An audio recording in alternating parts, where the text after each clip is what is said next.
들이 그러죠. 너 그렇게 하면 안 돼. 그럼 누가 좋아하니? 그런 얘기 안 들어보셨어요? 그럼 너 큰일 났다. 이거는 이미 시기를 알고 있는 거예요. 그것과 똑같아요. 말씀을 드리고 이렇게 하셔야 돼요. 이거는 마치 위장이 빵꾸가 났으니까 거기에다 음식을 더 넣으면 암이 걸리고 당신 입원하셔야 돼요. 이거 누구나 보면 아는 거예요. 삶에서도 그렇게 구멍이 생기면 그렇게 나가게 돼 있어요.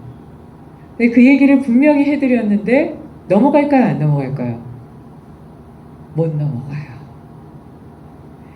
내 의지가 없고 내가 그것을 믿는 힘이 없다면 못 넘어가게 돼요.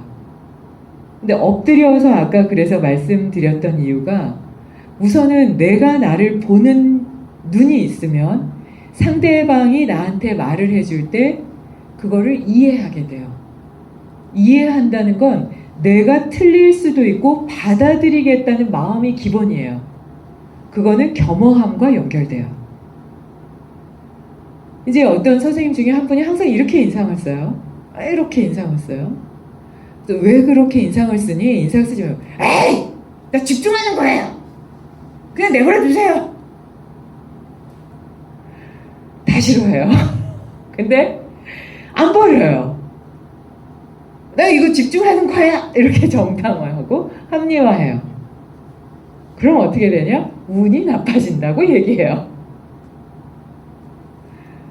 또 화내? 하지마. 화내요. 그리고 그걸 넘어갈 생각은 안 해요. 그리고 상대방한테 봐! 난 더 할 거야! 이렇게 화내요. 그게 내 프라이드라고 생각해요. 웃을 일이 아닌 게 이게 누구에게나 다 있어요. 네가 나한테 그래? 난 더 할 거야. 이렇게. 한번 해봐. 더 할 거야. 이렇게 된다고요. 그걸 빨리 버려야 되는데. 이게 삶의 숙제를 넘어가는 첫 번째 방법이에요. 내 표정이 어떻지? 상대방들이 이걸 나한테 어떻게 보고 있지? 난 이걸 어떻게 넘어갈 것인가? 이거를 고민을 해야 되는데 고민을 하지 않고 집에 가면 이렇게 생각해요. 그 사람 맨날 나한테 잔소리해. 나 듣기 싫어 죽겠어. 나는 안 봐요. 못 넘어가요. 이게 첫 번째예요. 근데 지혜롭고 머리가 좋으면 누군가 지적하지 않아도 나를 봐요. 속으로 생각해요. 난 잔소리 듣는 거 싫어해. 나는 누군가 나한테 부정적인 얘기하는 거 싫어해. 그럼 내가 말 듣기 전에 그냥 하는 거예요. 인상을 쓰면 안 되겠지? 거울처럼 바라보는 거예요. 말할 때 짜증내듯이 말하면 안 되겠지? 내가 나를 먼저 바라보고 내가 나를 싫어하는 부분, 내가 정말 싫어하는 부분을 먼저 그냥 그 돌뿌리를 제거하는 거예요. 그러면 삶에서 많은 부분이 없어져요. 이게 명상을 하는 첫 번째 단계예요. 그런데 그 부분을 다들 못하니까 서로가 서로를 비추면서 서로 공격해요. 내 얼굴은 못 보고 상대방 얼굴만 보면서 공격해요. 내 얼굴이 어떤지는 너는 왜 이렇게 인상 쓰니? 나는 어때요? 난 너 인상 쓰는데 미치겠다. 나는 어때요? 나도 똑같이 인상 쓰고 있어요. 너는 왜 이렇게 짜증내니? 나는 어때요? 내 말투는 짜증이 나요? 안 나요? 내 말투도 짜증이 나요. 내 말투를 보나요? 내 인상을 보나요? 안 봐요. 그냥 상대방만 봐요. 그리고 마음에 안 든다. 그걸 아주 정당화하고 타당화시키고 절대 나를 바꿀 생각을 하지 않아요. 근데 세상은 바뀌지 않아도 뼈는 10년 만에 완전히 바뀌고요. 몸의 체세포는 5년 만에 완전히 바뀌어요. 그래서 10년 전에 나는 그 뼈가 없어요. 이미 바깥에 골 자체도 이미 없어요. 5년 전에 내 체세포는 없어요. 그래서 40이 넘으면 내 얼굴 책임지라고 해요. 근데 과거에 아빠가 나한테 그렇게 얘기해서 내가 이렇게 인상 쓰잖아. 엄마가 나한테 그렇게 해서 내가 지금 이러잖아. 그런 건 없어요. 그때 나는 이미 지워졌어요. 공부 안 하는 거예요. 이때 지식이 필요해요. 내 체세포는 이미 바뀌었지? 내 뼈도 완전히 바뀌었어. 그러면 내 뇌는 어때요? 기억하고 있는 과거의 기억 이미 지나간 거예요. 그러면 나는 어때요? 항상 새롭게 태어나요.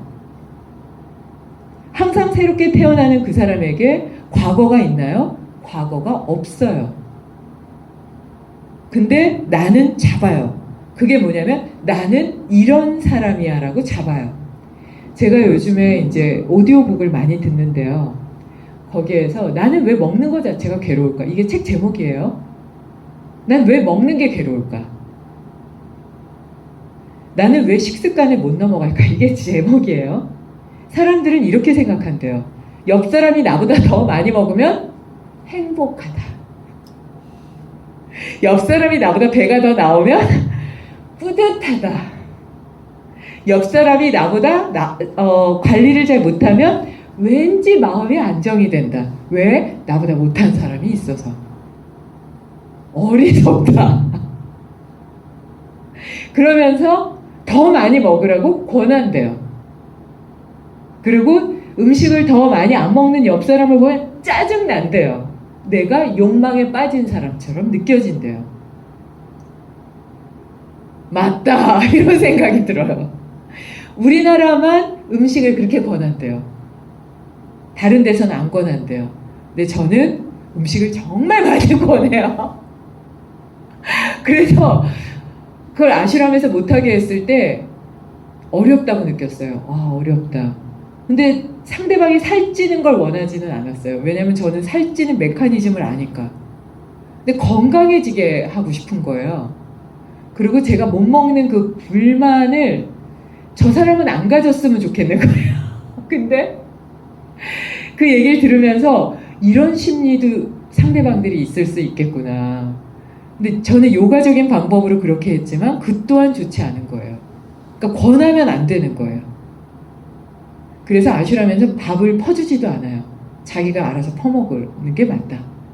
자기가 양을 조절하는 게 맞다. 왜 이렇게 조금 먹어요? 라고 얘기하지 말아라. 그것 때문에 스트레스 받는다 나는. 그래서 거기에서 폭식증, 거식증 뭐 이런 것들이 나오는 거예요. 거식증이 걸린 여동생이 불만이 있었어요. 언니만 엄마가 사랑한다. 엄마는 아니라고 생각해서 정신병원에 데려간 거예요. 애가 거식증까지 걸린 거예요. 언니가 나보다 조금만 덜 먹으면 얘가 폭발하는 거예요. 언니가 나보다 뚱뚱해야 되는데 언니가 나보다 날씬하게 얘는 참을 수 없는 거예요. 그래서 입에다 그냥 막 쑤셨는데요. 언니한테 먹으라고. 그리고 만족하면 먹는데요. 그러니까 엄마가 병원을 데려간 거예요.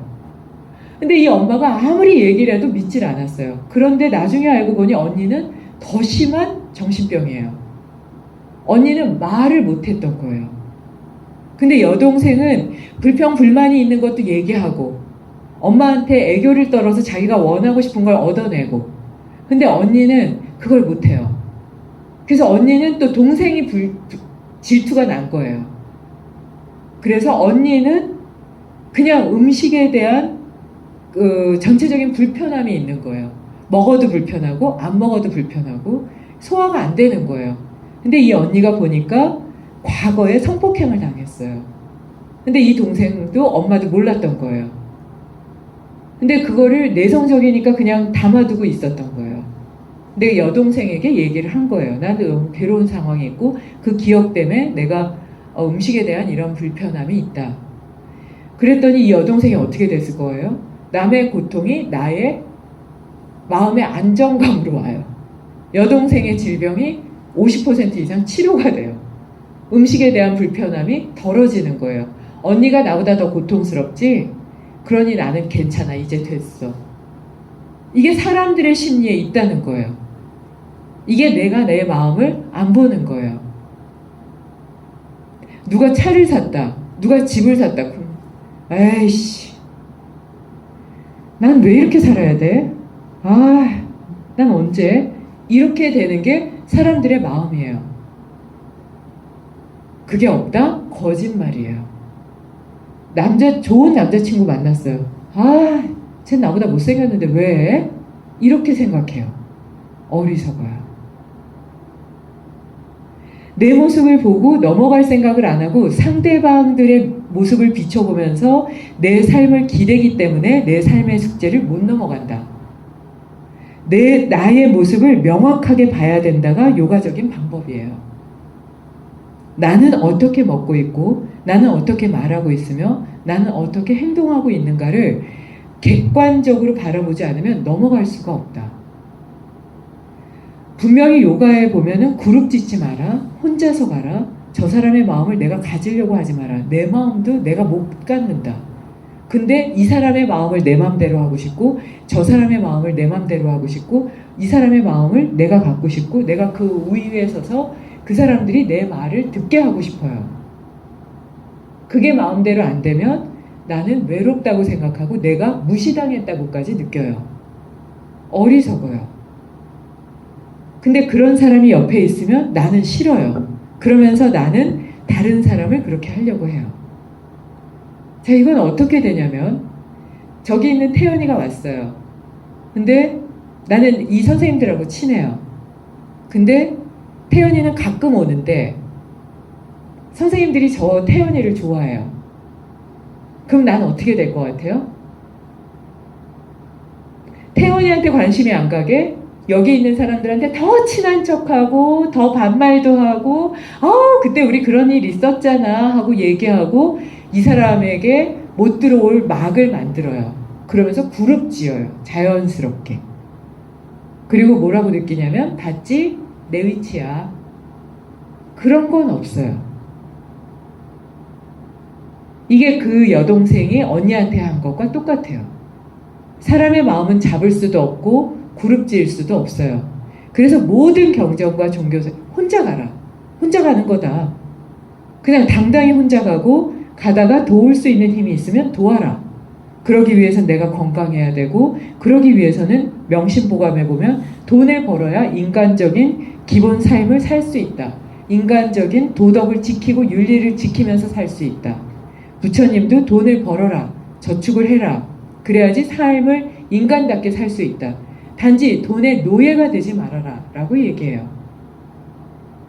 사람들의 마음을 잡고 돈을 잡으려는 게 아니고 집착이 아니지만 내가 혼자서 가기 위한 조건을 내가 만들어야 되는 거예요. 이게 나의 삶을 바라보는 현대적인 관점이에요. 나는 내 지식이 가득한가? 내 건강을 내가 유지할 수 있도록 내가 노력하고 있는가? 그걸 남에게 나눠줄 수 있을 만큼 여유로움이 있고 넓은 마음이 있는가? 내가 내 마음의 상태를 명확하게 볼 수 있는 힘이 있는가? 이거를 보셔야 돼요. 남의 얘기를 듣기 싫으면 내가 적고 내가 그걸 넘어가야 돼요. 명상을 하시는 이유는 그 벽을 부수고 언덕을 넘어가는 거기 때문에 바가바드기타에 나오듯이 내면과의 전쟁이에요. 명상하고 편안해요. 불가능해요. 명상을 하면 항상 전쟁이에요. 내 욕망이 언제나 올라오고 있기 때문에 식욕도 올라오고 성욕도 올라오고 명예욕도 올라오고 나를 보호하고 싶은 욕망도 올라오고 그 올라오는 걸 더 밝게 보는 게 명상이기 때문에 명상을 안 한 사람보다 더 많은 순간 나랑 파이팅해서 싸우게 돼요. 장군처럼 느껴야 돼요. 그래서 경전에는 불퇴전이다. 퇴전하지 말아라. 언제 퇴전하지 말라 그래요? 전쟁통에서. 전쟁에서 이겨야 돼요. 약간 비껴나가고 약간 뒤로 빠지면 언제나 확 덮어요. 이 정도는 괜찮지.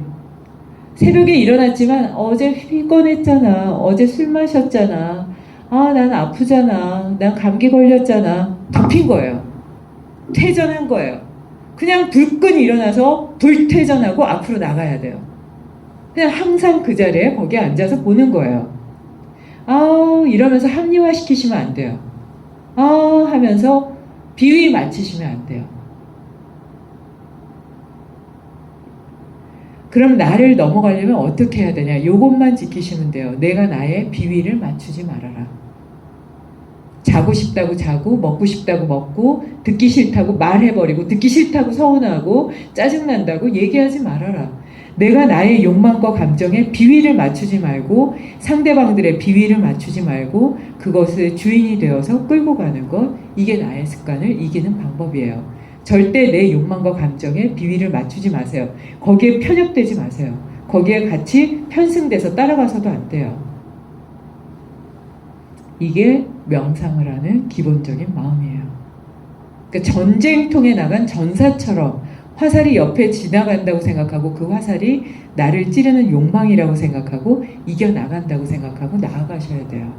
그럼 삶의 언덕은 넘어가게 돼요. 자, 그럼 명상으로 들어갈게요. 자, 등을 쭉 펴시고요. 다리